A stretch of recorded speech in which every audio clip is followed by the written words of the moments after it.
Hi everyone, welcome back to Providend Money Wisdom Podcast.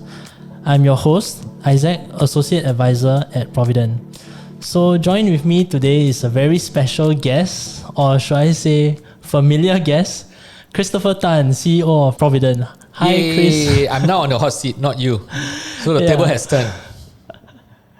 Yeah, so I was just sharing, with a few of my colleagues. Like, okay, so in the last episode, I was the guest and you were the host. So now that like you mentioned, the tables have turned. So how do you feel? How do you feel having a co-host? Having to help you. In the past, you were doing this all on your own. Yeah, I'm very happy because I don't have to do this on my own. I mean, someone is sharing my burden. So it's great that I don't have to do this every week. And I think the listeners, they are quite happy now to hear my voice every week. Yeah. So from my understanding, okay, correct me if I'm wrong. So you're not wrong. You have done a lot of media interviews and people are always asking you questions. And within Providend, you're always the one that is interviewing our staff. So is this the first time that a staff is interviewing you? Wow. Actually, come to think of it, yes, I think this is the first time someone in Providend, this person is interviewing me. So the answer is yes. Okay, honored. Okay, so today's episode would be about Providend's journey. And just a bit of background about Providend. Providend was founded in 2001 as Singapore's first fee-only wealth advisory firm.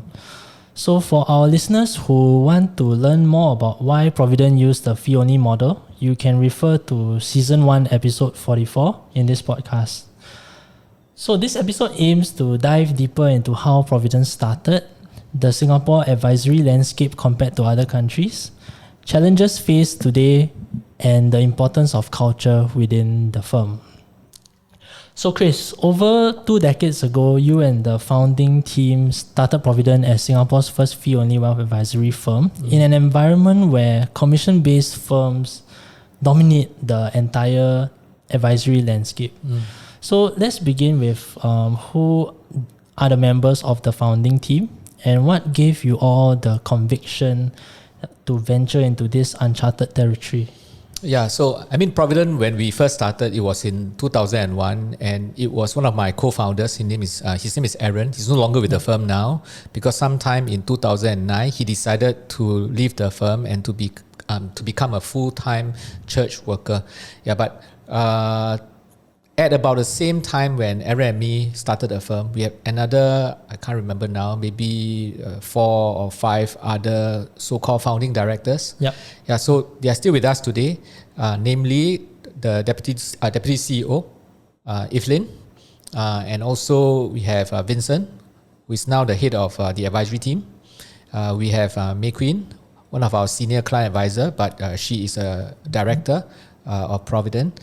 And also Eleanor, who is an associate director of Providend, and she's also a senior client advisor, or rather a client advisor that is very senior. So these people, we started about the same time, and they are still with us today. I see. So what gave you all, especially so many of you were you all working together before? Yes, interestingly, but we were not from the same agency. I think the listeners know that I started a career in the insurance industry. Yep. That was back in March of 1998.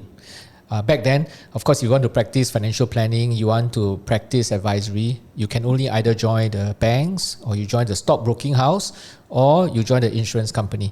So I joined the insurance company, one of the agencies, and became a tied agent. Yep. And the founding members of Providend, they were all from the same insurance company, but from different agencies.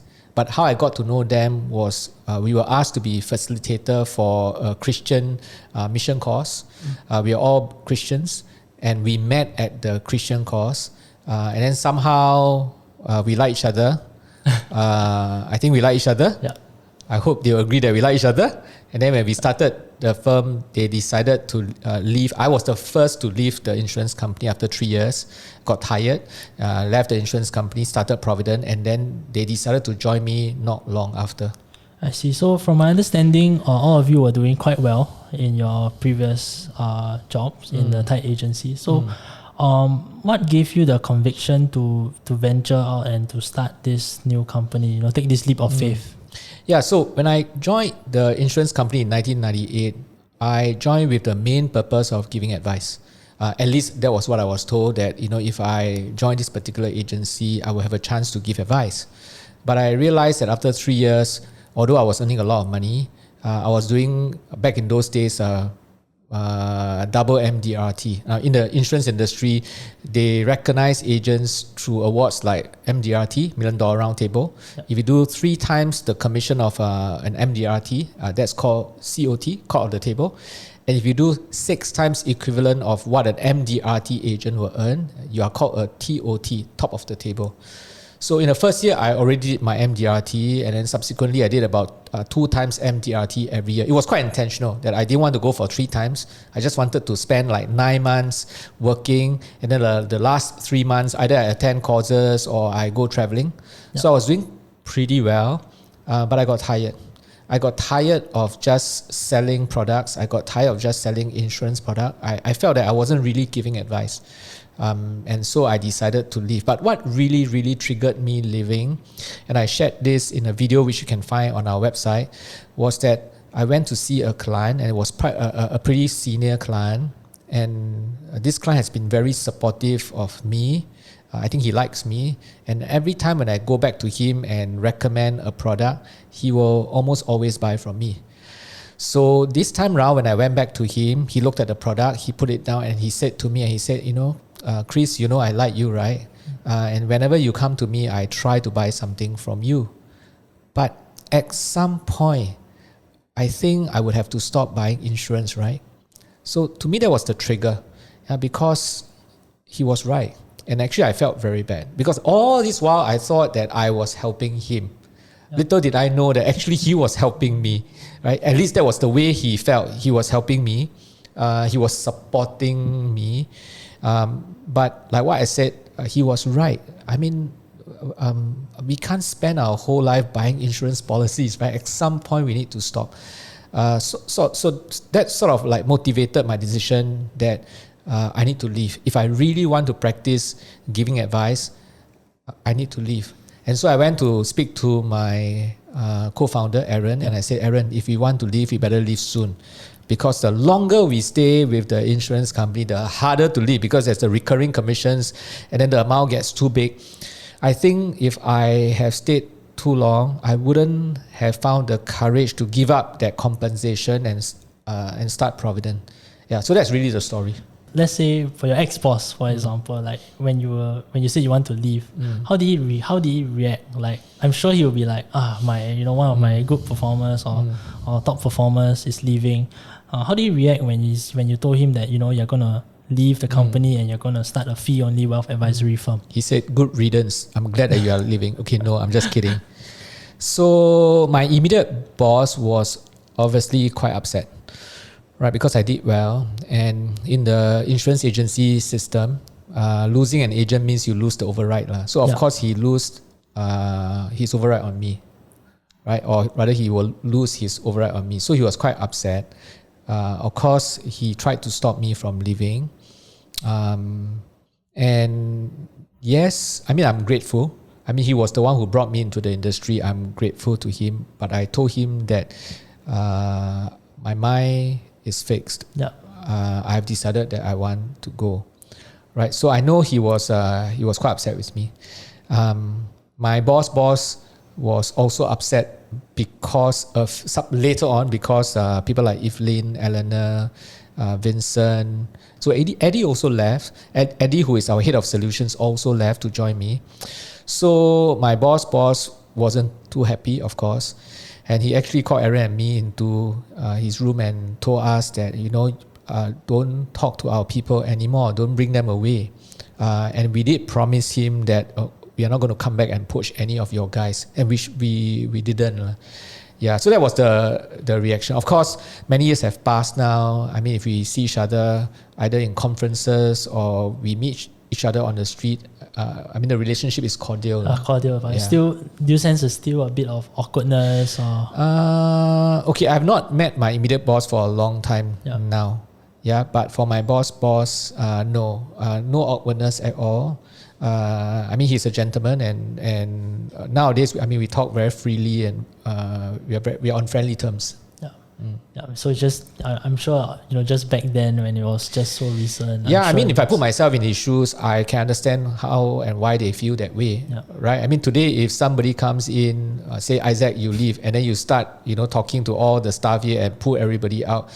I mean, obviously I will feel upset. Yeah, right. Sure. But the fact is that we didn't speak to anyone. I didn't try to ask anyone to follow Aaron and me, but it came anyway. So at that point in time, I think we felt a bit misunderstood. But I mean, on hindsight, I can understand how he felt or why he felt that way. So obviously it's a huge leap of faith because as you know, starting a company is a big risk. So if you don't mind me asking something a bit more personal, tell me, could you tell me what your family thoughts were at that time? You had I would say you're doing well in your previous role, and now you are gonna start a company, and there's a chance that you could lose everything. And how did they feel about that? I mean, it's been 20 over years now. I can't really remember, but generally I would say that my wife was very supportive of me. I mean, she just wanted me to do what I wanted. What you like, yeah. And the thing is, I had been successful in the 3 years when I was with the insurance company. I was very confident that I will continue to do well. I mean, at least that was what I thought back then. And I convinced my wife that I can do it, right? And since the first 3 years, I've got a good track record. I think at that time, she believed me. So she let me do what I wanted to do. But the fact is that it wasn't as easy, right? I mean, if you read the Providend story, the first few years was really very tough for us. I mean, we started as a fee-only firm. We are the first fee-only firm in Singapore. We were the first, and today we are still the first. But back then, we had no brand, and nobody would have imagined that a firm will charge for advice. So it was very tough in the initial years. And my wife had to sell all her jewelry, in fact the dowry, in order for the family to survive, because I poured my life savings into the firm, and she sold everything except the one piece of jewelry that her late mother left for her. But it was very tough. Yeah, and there was once I remember my wife asking me, she was not demanding. She was just saying, how long are we going to go on like that? Because I wasn't bringing back home income, or if I bring back home any income, it wasn't a lot. It was definitely not enough. We were really scraping the bottom, and I had 2 kids and they were growing up. And my wife asked me, how long more? Because at some point I need to stop. I need to bring home income to feed the family. I need to bring home income to bring up my children. But I just told her that I can't stop. I have to carry on. I don't know why I had the faith that we will turn around.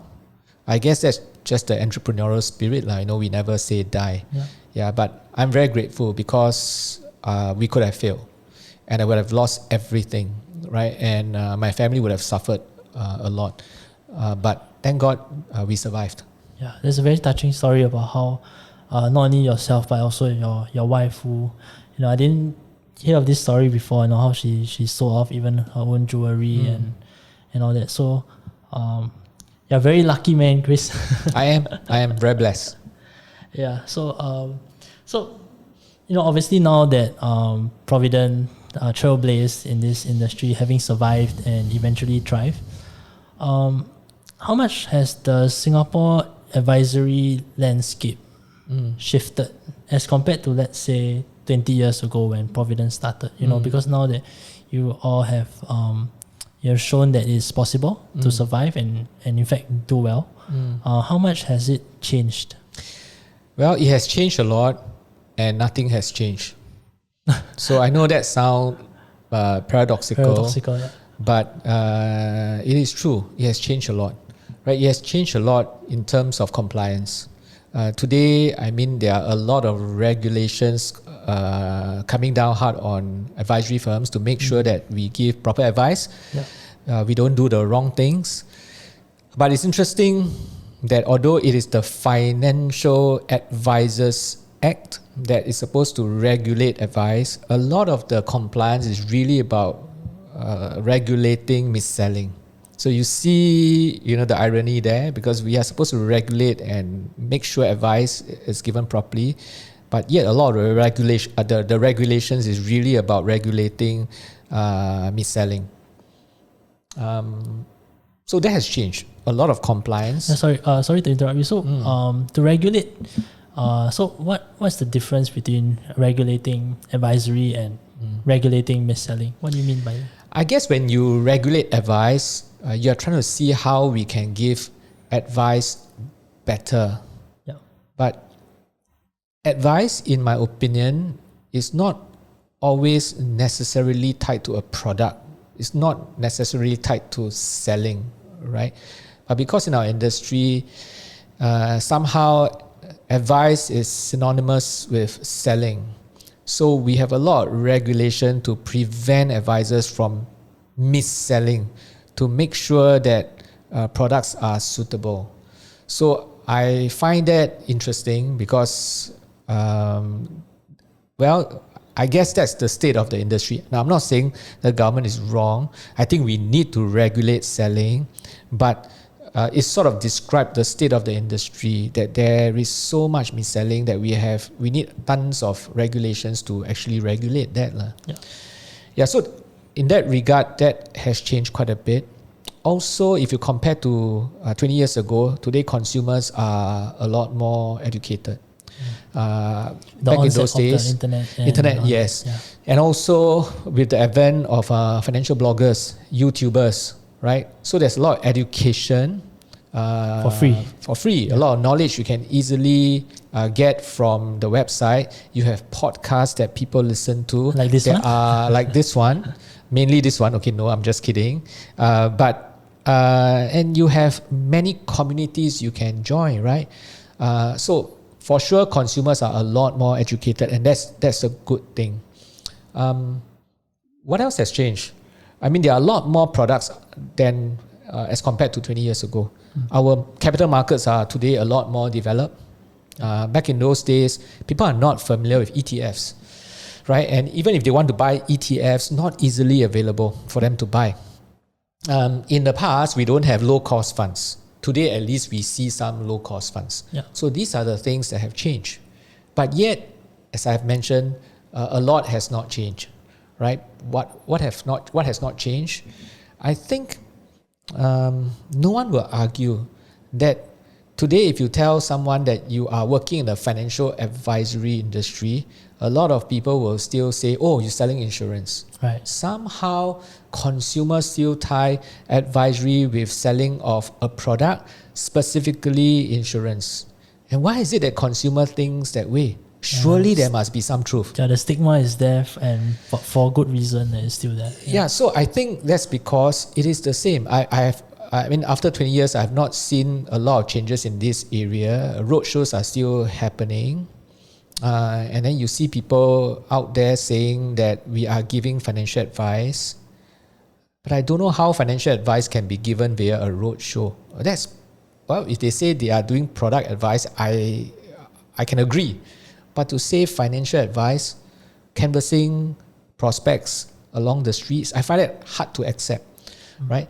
And we still hear of plenty of churning that's still happening.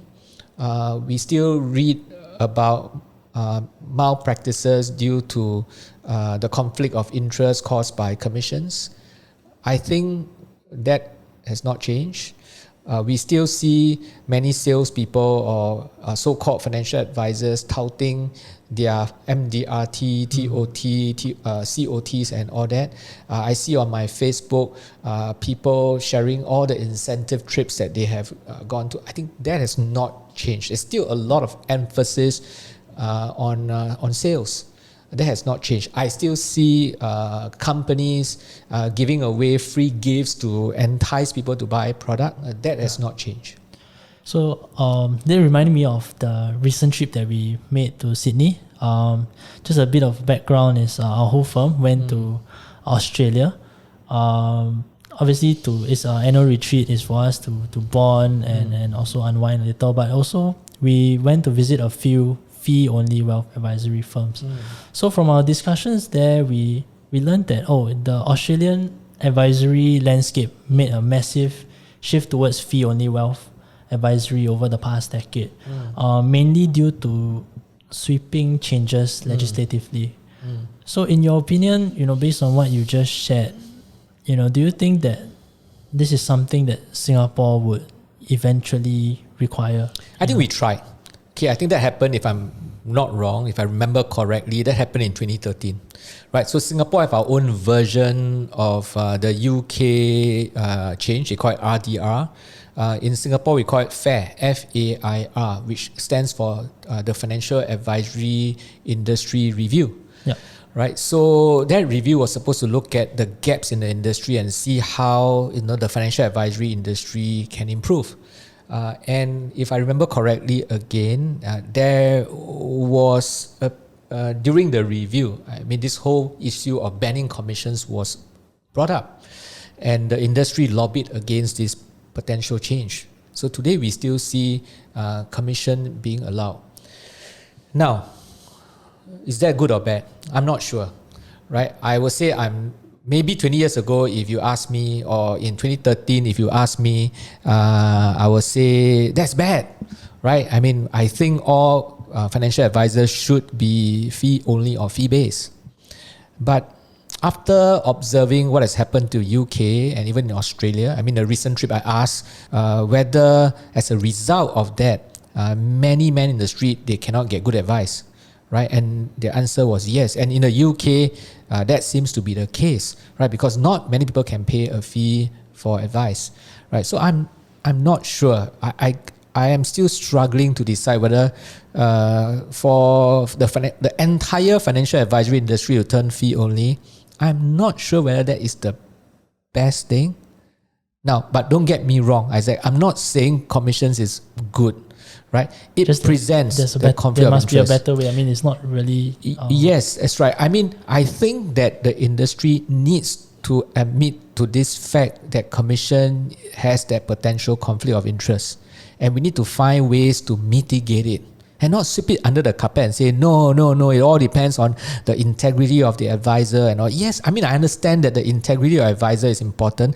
In fact, the integrity of advisor is a given in our industry, but we are human beings. We can be tempted. So there must be a better way to put in place a structure to mitigate this conflict of interest. Yeah, so that's my thoughts on this. Yeah, it's very interesting because as many of our listeners know, and probably we are all fans of the fee-only financial advice. So it's definitely, conflict of interest being minimized because our clients are only paymaster, transparent pricing structures, etc. But it's always refreshing to hear there are actually cons of that.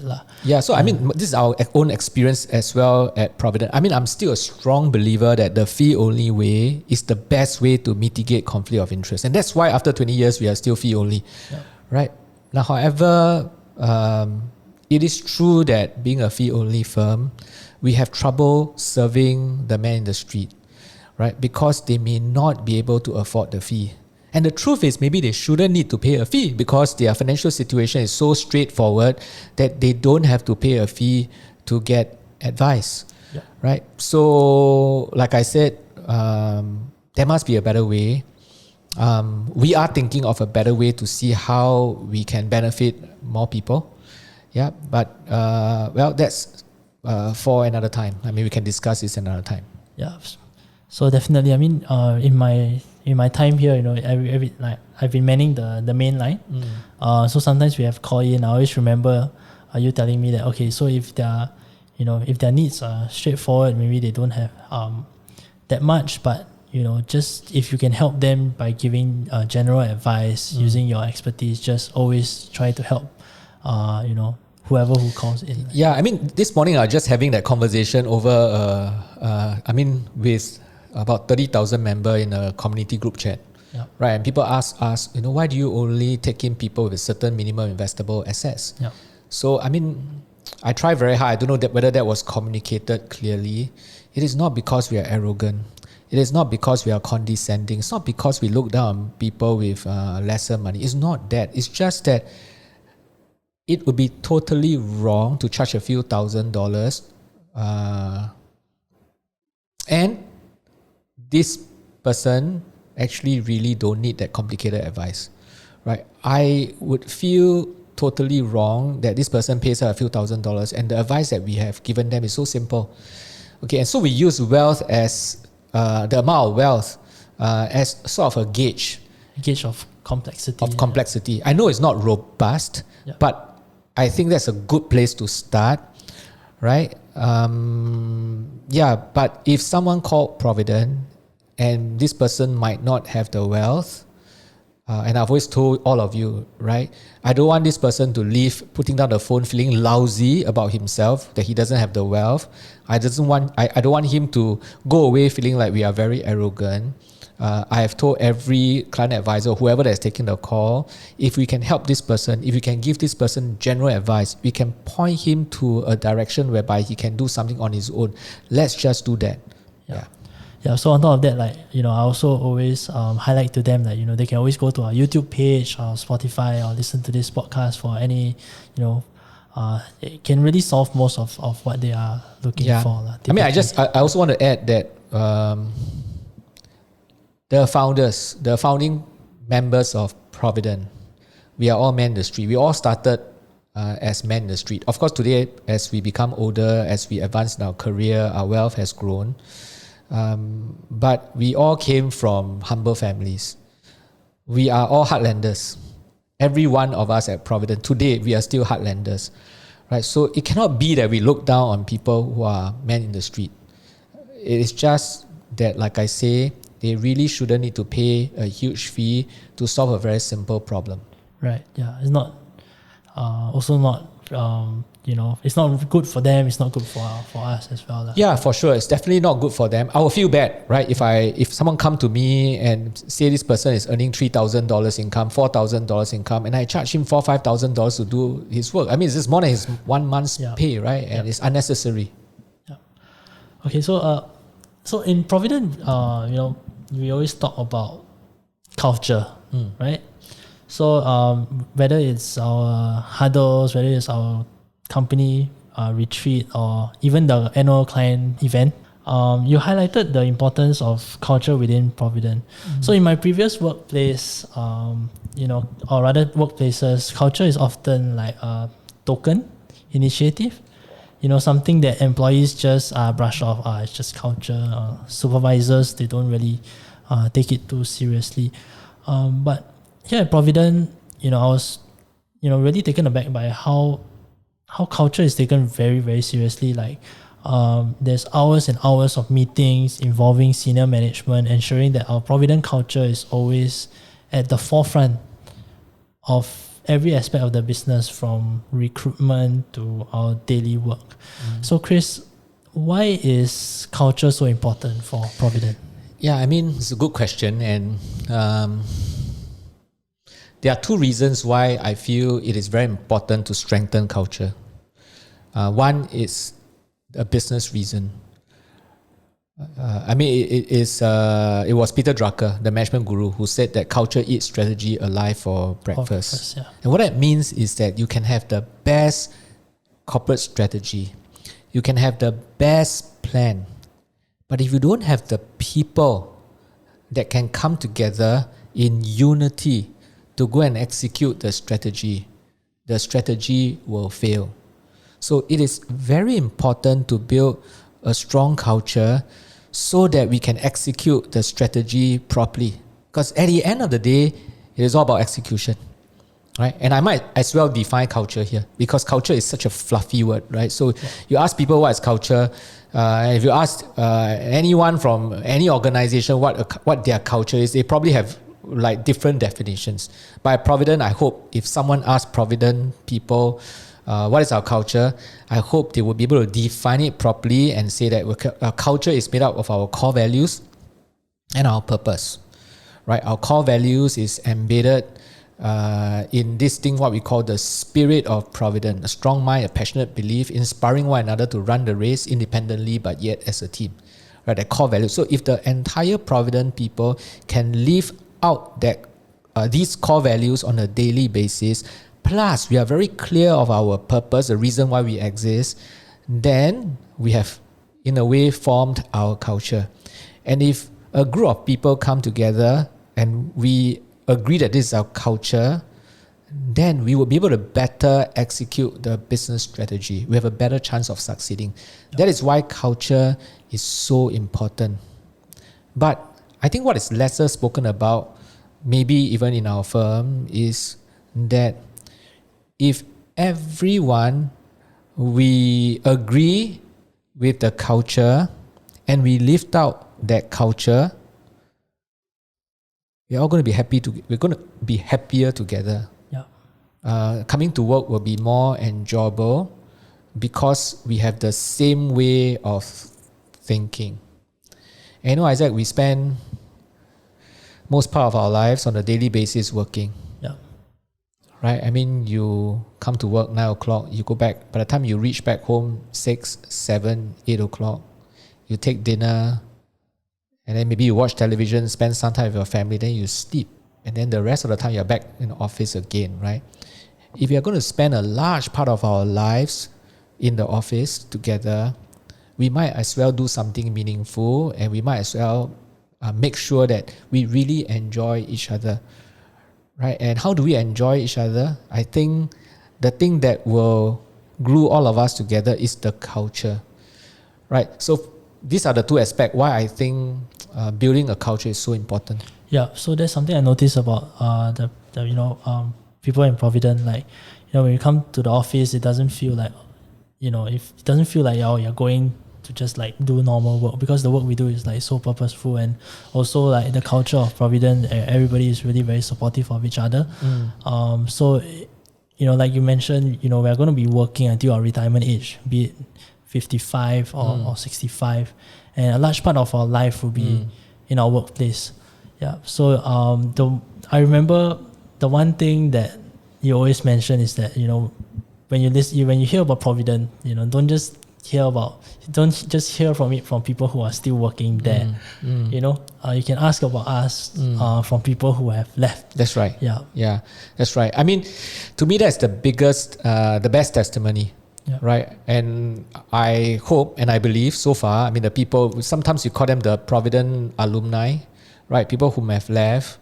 If you go to Glassdoor, you read about some of these comments. I mean, we don't really have bad comments. I mean, the staff who have left us, they generally have good things to say about us. Most recently, if you remember, we have an ex-staff who brought back some cakes for us, right? Yeah. I mean, she has left us for quite a number of years already, and she remembered us and she bought things for us, which I really appreciated her for doing that. But to me, it goes a lot to, it speaks a lot about our culture, right? That people who have left us, they are still, they still remember us, and they still appreciated us, and they still come back and visit us. Yeah. So, okay, thanks, Chris. So, lastly, I would like to talk about the future of Providend. Okay, so what is the vision of Providend, when you conceived this company, and how close are we in relation to realizing this vision? Yeah, so, as you know, Isaac, I know you're asking a question that you already have the answer. Because I've sort of like put our vision into a formula, right? So the vision of Providend is equals to corporate values plus purpose plus achieving our big, hairy, audacious goals. And what that means is that I think we would have achieved our vision if on a day-to-day basis, our people live out those core values, strive towards our purpose, and our purpose statement can be found on our website, by the way, and achieve those quantitative milestones. And the quantitative milestones for us is measured, the big, hairy, audacious goals, they are measured in terms of asset under management. I think if we are able to achieve these three things, then we would have fulfilled our vision. Now, corporate values or core values plus purpose is really culture, right? And that I've explained. But that leaves the big, hairy, audacious goal. And I've shared with all of us at Providend, why is it important for us to be big, right? And if you remember, I said this, right? Unfortunately, the world judges us based on what we have or do not have. Yeah. And because the world judges us based on what we have or do not have, we need to go out there and get everything that we need so that the world can listen to us. Because when we get the world to listen to us, we have that opportunity to impact the world. And that's what we really want to do, right? I really want to impact the world with the correct money values. And that is first making life decisions before making money decisions. That we understand that money is an enabler, not a goal. Because if you choose money like a goal, when you get it, you may realize that it is like a ladder that is leading on the wrong wall. And that will be disastrous because you have a lot of money, but you fail in life. You are unhappy, right? But for the world to be willing to listen to a small firm like Providend, we need to grow big in our AUM. Because unfortunately, that's how the world judge people. Yeah, I think recently, just very recently, we went to Australia and we went to visit firms, and our size actually we're not that small. Yeah, we're not that small anymore. We're not that small. Yeah, and that's why when we visit, right. With the firms, like they treat us very seriously, and not only are they like telling us or how they do things there, but they're actually actively wanting to learn from us. And in terms of hospitality, and the way they treat us, it's quite realistic lah. Yeah. I mean, that's definitely true. I mean, if you compare ourselves to 20 years ago, today we are more hurt. And well, yes, partly it's because of heritage. We've been around for 20 years already, but I also believe it is because we have grown bigger. But let me not stop there, Isaac, because I would do a great disservice to listeners if I say that, if I simply say, right, the world judges us based on what we have and do not have, and therefore go out and get everything that you need so that the world will listen to you. Okay, that's true, but that's not the end. After we have gotten whatever we have, okay, it is important not to judge other people based on what they have or do not have, because that's not right. Right? We should not look at a person and we judge them based on the car they drive, the house they stay, and the amount of money they have in a bank account. That is wrong. And then the final piece of this whole quote is, never let the world judge us based on what we have or do not have. Because what we have or do not have, they do not define us. That's not our identity. So I think that's very important. That makes it complete, because we need to have that sense of security that we are not defined by wealth, right? And we should not judge other people based on their wealth. But unfortunately, that's how the world judge people. So we go out there and get whatever we need so that the world will listen to us. And then we can sort of like advocate this belief, right? So that's the third part. That is the big, hairy, audacious goal part. If we are able to do that, we get the world to listen to us, and if we can get our culture right, I think then we achieve the Providence vision. And if you look at our purpose statement, we end our purpose statement with, we want to be the light of the financial world. Because I think that's how money should be viewed. Yeah. Today is quite messed up, right? And as a result of that messiness, we have greed. And as a result of greed, we have financial system failing. And as a result of that, we have broken families. So that's what we are really trying to do at Providend. Yeah. Okay, so to not end the episode on such a grim note, maybe we can end off with you describing the state of Providend that will make you feel like mission accomplished. Your dream for the organization has been realized. Yeah, maybe in just a couple of sentences. Yeah. If you remember from the retreat, I said it doesn't matter whether we achieve the quantitative goal. It's a goal. It's how we achieve it that is most important. So based on that, I think we have already, in a way, achieved our vision, because I see everyone in the Providend family living out that core values, the set of core values. We're all very clear of our purpose, right? In one mind, we are going after our big, hairy, audacious goal, and our DNA is right. We know what we stand for. So I think we are already there. But if I have to define, at what stage do I really see, okay, we have achieved our vision, then I'll say, when I see the second line of leadership, they rise up beyond the current founding members, and then they take over the firm and they share the same vision. And I think our job is done and we are successful. Okay, thank you so much, Chris, for your time today. And that's all for this week's episode. Hope you enjoyed our discussion on Providend's journey. If you like this episode, please follow our podcast and follow us on social media for similar content. As always, thank you for listening, and I'll see you in the next episode. All analysis, views or opinions from interviews, recommendations and other information broadcasted, podcasted or published herein are provided for general information purposes only.